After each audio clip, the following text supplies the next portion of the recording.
بلا يعني dadna waa ii soo qorayaan xantii ka dabagay ما أباي واحد أساس من جركودي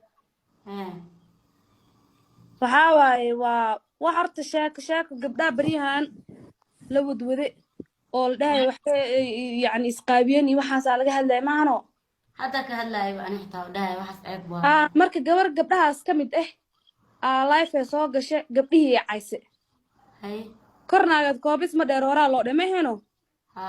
soo maanta adiga gabar se waxay doontaa inigoo hataa wuxuu idinka dhicin maanta qaali hadaadi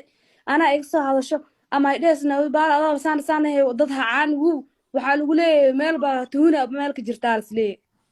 sax bes adi wixii laga hadlaayay wixii markii laga hadlaayay waxaa waaye waa qofkii wuu soo fadhiistay haddana aarono gabdhihii uu caayay haddana aanay gabadhi life soo gashay xabsan agtaan la dhahaa ma fahmino caaw dhan ani caanaysi xabsadee abaa xabsada waxaan baqbaqa magaceedan ma kaseenayn calada oo ayada gabadha video laga hayo ma aad ku caynayso mise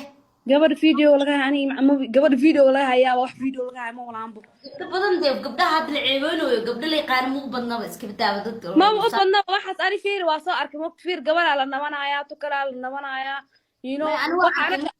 waxa fiir videoyaha anaka reality-ga u aragnay oo meeshaas ku jirin oo life-ka u aragnay qofkaas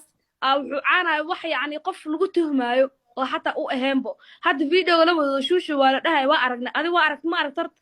gabadha garsaarta ruuxa shuushu ma ahan inay ahayn waa loo jeedaa sooma gabadha yirista xataa ma laga xishoo waaye hadda waa yaabay gabadha yarta xataa waa laga xishoon waaye haye gabadha iyo soo caaysa gabadha markay soo caaysa haddana adiga raalgelinay kasoo bixisa ayarono way kusoo laabata dan inay caayso